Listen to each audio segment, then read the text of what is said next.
രാവിലെ തന്നെ നല്ല മഴയാണ് കേട്ടോ. അപ്പോൾ പൂക്കളൊക്കെ ഓൾറെഡി മുമ്പ് വാങ്ങി വെച്ചിട്ടുണ്ടായിരുന്നു. അപ്പോൾ അതൊക്കെ ഒന്ന് പിച്ചി നുള്ളി കറക്റ്റാക്കിയിട്ട് ഇങ്ങനെ ഓരോന്നും സെഗ്രിഗേറ്റ് ചെയ്ത് വെക്കണം.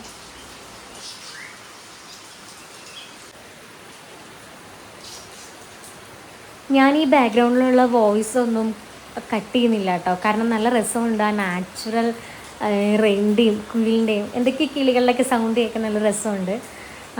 അപ്പോൾ ഈ സംഭവം എന്താണെന്ന് എനിക്കറിയാൻ പാടില്ല കേട്ടോ. ഇത് ഈ ബൊക്കേൻ്റെ ഒക്കെ ഒപ്പം കിട്ടുന്ന ഒരു പച്ച ഇല ഉണ്ടല്ലോ, ക്രിസ്മസ് ട്രീ പോലത്തെ ഇങ്ങനെ അങ്ങനെ നിൽക്കുന്നൊരു ട്രീ, അങ്ങനത്തെ ഒരു പുല്ല് പോലത്തെ ഒരു സാധനം കേട്ടോ. അപ്പോൾ ഇത് ഉണ്ടായിരുന്നു. അപ്പോൾ അത് ഞാൻ നുറുക്കി കത്രിക കൊണ്ടൊക്കെ വെട്ടി ചെറുതാക്കി കുറേ ഉണ്ടായിരുന്നു അത്. പിന്നെ ക്ഷമ കുറേ നശിച്ചു. അതുകൊണ്ട് ഞാൻ പിന്നെ ആദ്യമൊക്കെ ചെറുതായിട്ട് കട്ട് ചെയ്തു. അത് കഴിഞ്ഞ് പിന്നെ അത്യാവശ്യം വലുപ്പം കൂട്ടിയിട്ടാട്ടോ ഞാൻ ചെയ്തത്. അപ്പോൾ അതൊക്കെ കുറച്ച് ടാസ്ക് ആയിരുന്നു. കാരണം ഞാൻ വിചാരിച്ചു നേരത്തെ എഴുന്നേറ്റ് പൂക്കളൊക്കെ ഇട്ട് വീണ്ടും കിടന്നുറങ്ങാമെന്ന്. പക്ഷേ ഇതൊക്കെ നുള്ളിപ്പറക്കി വന്നപ്പോൾ തന്നെ നല്ല ലേറ്റായി. പിന്നെ കിടന്നുറങ്ങാൻ രണ്ടാമത് കിടക്കാനൊന്നും നേരം കിട്ടിയില്ല കേട്ടോ. ഇതൊരു കുട്ടി വീഡിയോ ആണ് കേട്ടോ. കഴിഞ്ഞ വട്ടത്തെ പോലെ ഒരു ലോങ് ആയിട്ടുള്ളൊരു വീഡിയോ ഒന്നും എടുക്കാനുള്ള ഇതില്ല. കാരണം ഒന്നും പ്രത്യേകിച്ച് ഇല്ല. ഇവിടെ ആദരവ് പോലും ഇല്ല. അത് ഞാനും അമ്മയും അച്ഛനും മാത്രമേ ഉള്ളൂ. അപ്പം പ്രത്യേകിച്ച് പരിപാടിയൊന്നുമില്ല. അവർ വൈകിട്ട് എത്തുള്ളൂ. അപ്പോൾ നമ്മൾ എന്താ പറയുക, ഒരു മിനിമലായിട്ടുള്ളൊരു ഓണാഘോഷം മാത്രം. അങ്ങനെ ഒരുവിധം ഞാൻ ഈ ഇല ഉണ്ടല്ലോ, ഈ ഇലയൊക്കെ കട്ട് ചെയ്ത് സെറ്റാക്കി കേട്ടോ. കാരണം ഇത് നല്ല പാടാണ്. തുടക്കത്തിൽ ഞാൻ ചെറിയ പീസാക്കി ഇങ്ങനെ നൈസായിട്ട് കട്ട് ചെയ്തെങ്കിലും പിന്നെ എനിക്ക് മനസ്സിലായി ഇതിപ്പോൾ ഇങ്ങനെ കട്ട് ചെയ്താൽ ഇത് ഒരിടത്ത് എത്താൻ പോണില്ലെന്ന്. അങ്ങനെ ഞാൻ വിചാരിച്ചു ഈ ഒരു സംഭവം കുറച്ചൊക്കെ കട്ട് ചെയ്ത് നമുക്ക് ആദ്യത്തെ ആ ഒരു ബേസ് ഇടാനുള്ള 2-3 ഫ്ലവേഴ്സ് മാറ്റി കട്ട് ചെയ്ത് വെക്കാം. എന്നിട്ട് അത് ഇട്ട ശേഷം ബാക്കി നമുക്ക് ഔട്ടർ ലെയറൊക്കെ കൊടുക്കാനുണ്ടല്ലോ, അതൊക്കെ നമുക്ക് സെറ്റ് ചെയ്യാമെന്ന് വിചാരിച്ചു. അങ്ങനെ ഇത് ഞാൻ ഇടുന്ന് കഷ്ടപ്പെട്ട് ചെയ്യുന്ന കണ്ടിട്ട് അമ്മയും കൂടെ ഹെൽപ്പ് ചെയ്യാൻ വന്നിട്ട് ഒരു കത്തിയൊക്കെ എടുത്ത് ആളും സെറ്റായിട്ട് ഇരുന്ന് അമ്മയും കത്തി കൊണ്ട് കുറേ പിച്ചിനുള്ളി ഇട്ടു. അങ്ങനെ ഞങ്ങൾ രണ്ടുപേരും കൂടെ ഇതൊരു വിധമാക്കി. എന്നിട്ട് പിന്നെ ഞാൻ ഇതിൻ്റെ ഒപ്പം തന്നെ വാടാർമല്ലിയും അതുപോലെ തന്നെ മറ്റേ വെള്ള ജമന്തി ഉണ്ടല്ലോ, വെള്ള ജമന്തിയും കൂടെ പിച്ചിയിട്ടായിരുന്നു. അങ്ങനെ പൂവിടാൻ തുടങ്ങി. കുറച്ച് കഴിഞ്ഞപ്പോഴാണ് കേട്ടോ ഞാൻ വീഡിയോ എടുത്ത് തുടങ്ങിയത്. കാരണം ഒരു ട്രൈപോഡൊക്കെ വെച്ചെടുക്കാനുള്ള മടി ഉണ്ടായിരുന്നു. പിന്നെ ആ സമയത്ത് അമ്മ വന്നപ്പോൾ കുറച്ച് നേരം ഫോൺ ഓണാക്കി കൊടുത്തിട്ട് ഇത് പിടിച്ച് നിൽക്കാൻ പറഞ്ഞു. എന്നിട്ട് ഞാൻ പൂവിടുന്നത് കുറച്ചങ്ങ് എടുത്തു കേട്ടോ. പക്ഷേ സംഭവം എന്താണെന്ന് വെച്ചാൽ എനിക്ക് ആ വീഡിയോ എടുത്തു കഴിഞ്ഞപ്പോൾ തോന്നി വേണ്ടായിരുന്നു എന്ന്. കാരണം എൻ്റെ കോലം കണ്ടിട്ട് എനിക്കെന്നെ സഹിക്കാൻ പറ്റുന്നില്ലായിരുന്നു. അമ്മാതിരി ഓഞ്ഞ കോലമായിരുന്നു കേട്ടോ. അപ്പം ഞാൻ എന്തെന്ന് വിചാരിച്ചാൽ ഒരു രക്ഷയില്ല, എങ്ങനെ നോക്കിയിട്ടും അത് കാണാൻ വിനയില്ല എന്നെ. അപ്പം ഞാനത് സൈഡിലോട്ട് നീക്കി എന്നെ കാണാത്ത രീതിയിൽ ഞാൻ ആ വീഡിയോ സെറ്റ് ചെയ്തിട്ടുള്ളതാണ് നിങ്ങളിപ്പോൾ കാണുന്നത്. എൻ്റെ കയ്യിൽ കുറച്ച് പോഷൻ മാത്രം, അതിൻ്റെ ഒരു വൃത്തിയില്ല. എന്തായാലും വേണ്ടില്ല, പൂവിടുന്ന കുറച്ച് കാണിക്കണമല്ലോ, ഓണല്ലേ. അപ്പം അങ്ങനെ അതൊക്കെ ചെയ്തു. പിന്നെ നമ്മൾ ഉച്ചയ്ക്ക് സദ്യ, മറ്റേ സിനിമയിൽ പറയുന്ന കണക്ക് തോരൻ വന്നു, കാളം വന്നു, അവിയൽ വന്നു, പപ്പടം വന്നു, 2 കൂട്ടം പായസം വന്നു, അങ്ങനെ ഒരു ഡയലോഗ് ഉണ്ടല്ലോ, അതുപോലെ എല്ലാ വിഭവങ്ങളും സെറ്റായി. അമ്മ രാവിലെ തന്നെ എല്ലാം സെറ്റാക്കിയിട്ടുണ്ടായിരുന്നു.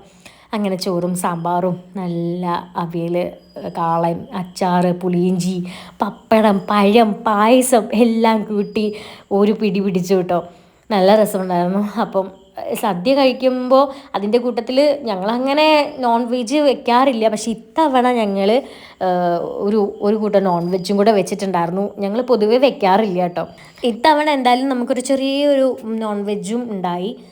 അതുകൊണ്ട് തന്നെ ഞാൻ നല്ല രീതിക്ക് കഴിച്ചു കേട്ടോ. കാരണം മീൻ വറുത്തതൊക്കെ കൂട്ടിയിട്ട് എന്തായാലും നല്ലൊരു കിടിലൻ സദ്യ കഴിച്ച് വയറ് വീർത്ത് സഹിക്കാൻ പറ്റാണ്ട് ഇരിക്കുകയായിരുന്നു ഞാനത് കഴിഞ്ഞിട്ട്.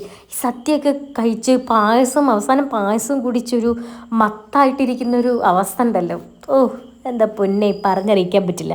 അങ്ങനെ സദ്യയൊക്കെ ഗംഭീരമായി അകത്താക്കിയിട്ട് അടുത്ത കലാപരിപാടി എന്ന് പറഞ്ഞാൽ ഒരു ചെറിയ ഫോട്ടോഷൂട്ടാണ് കേട്ടോ. അങ്ങനെ ഫോട്ടോഷൂട്ട് എന്ന് പറയുമ്പോൾ പൈസ കൊടുത്ത് പെയ്ഡ് കൊളാബ് അല്ലെങ്കിൽ ഫോട്ടോഗ്രാഫറെ വിളിച്ചു വരുത്തിയുള്ള പരിപാടി ഒന്നല്ല കേട്ടോ. എൻ്റെ ഫോട്ടോഗ്രാഫർ അമ്മ തന്നെയാണ്. അപ്പം അമ്മ രാവിലെ മുതലേ പറയുന്ന ഫോട്ടോ എടുക്കുക, സെറ്റ് സാരിയൊക്കെ എടുക്കുക, എന്നിട്ട് ഫോട്ടോ എടുക്കാൻ നമുക്ക് എന്നൊക്കെ. പക്ഷെ ഞാൻ വിചാരിച്ചു ഈ ഉച്ചയ്ക്ക് ഫുഡ് കഴിച്ചിട്ട് നമുക്ക് ഒരു നല്ല രീതിക്ക് ഫോട്ടോ എടുക്കാം. ഇല്ലെങ്കിൽ പിന്നെ ആ ഒരു കണ്ടിന്യൂറ്റി നഷ്ടപ്പെടുകയും ചെയ്യും. പിന്നെ ഫുഡ് കഴിക്കുന്ന നേരത്ത് സെറ്റ് സാരി കൊടുത്ത് മെനക്കേടാം. അപ്പം ഞാൻ എന്തായാലും ഫുഡ് കഴിച്ചിട്ട് ഇനി അടുത്ത പരിപാടി നമുക്കൊരു ഫോട്ടോഷൂട്ടാണ് കേട്ടോ. ഹേ ഗൈസ്, എല്ലാവർക്കും ഹാപ്പി ഓണം. ഫുഡൊക്കെ കഴിച്ചെന്ന് വിചാരിക്കണം. ഞാനിവിടെ ഫുഡൊക്കെ കഴിച്ചു. പൂക്കളം രാവിലെ കണ്ടല്ലോ, അപ്പോൾ ഞാനത് പൂക്കളം ഇടണമെന്നൊക്കെ വീഡിയോ എടുക്കണം, നല്ല ലോങ് എടുക്കണം എന്നൊക്കെ വിചാരിച്ചു. പക്ഷേ കോലം ശരിയല്ലാത്തതുകൊണ്ട് അങ്ങനെ എടുത്തില്ല. ജസ്റ്റ് ഒരു വീഡിയോ എടുത്തു, കട്ട് ചെയ്തു, അത്രയേ ഉള്ളൂ.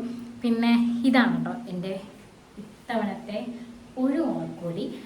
ഇത്തവണ ഇപ്പോൾ 3 കിട്ടിയിട്ടുണ്ട് കേട്ടോ. ഈ ഒരു ചുരിദാറ് ഞാൻ കുറേ ആയി ബ്ലാക്ക് ഒരു ചുരിദാർ വേണം എന്നുള്ള ഒരു ആഗ്രഹം ഉണ്ടായിട്ട്. ചുരിദാറേ എനിക്കില്ല സത്യം പറഞ്ഞാൽ.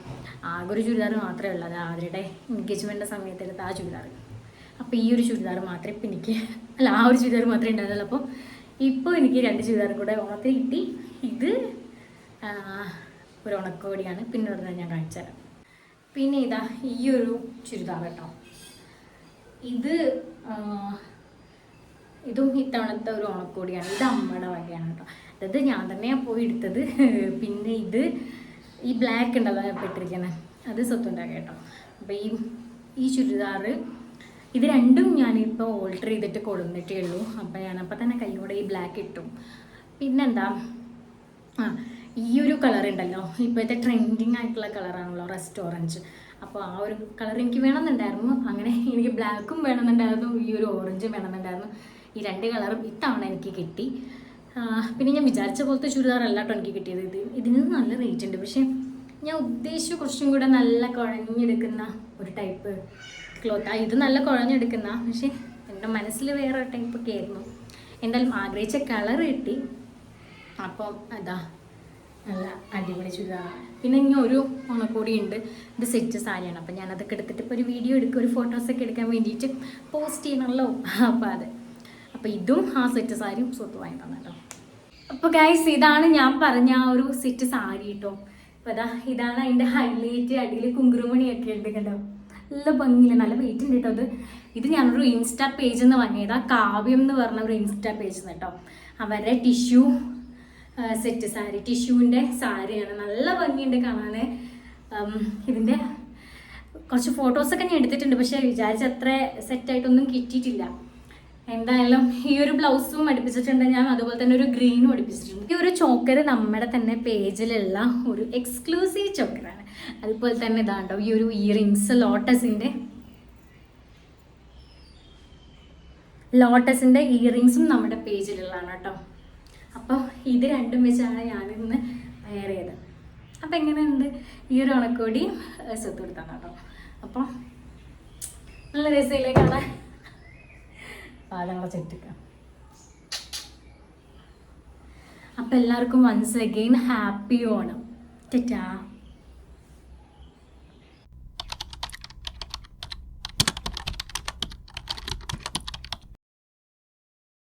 ഗൈസ്, നമുക്കും ഇവിടുത്തെ ഓണാഘോഷ പരിപാടിക്ക് ഒരു ഗിഫ്റ്റ് കിട്ടിയിരിക്കുകയാണ്. നമുക്ക് അൺബോക്സ് ചെയ്യാം. അപ്പോൾ ഇതാണ് നമുക്ക് കിട്ടിയിരിക്കുന്നത്. ഞാൻ ഇവിടെ മാലയും ഇതൊക്കെ ഉണ്ടാക്കാൻ വെച്ചിരിക്കുക കേട്ടോ. എന്തായാലും വിളിച്ചൊക്കെ എന്തോ ബോട്ടിലാണ് സംഭവം.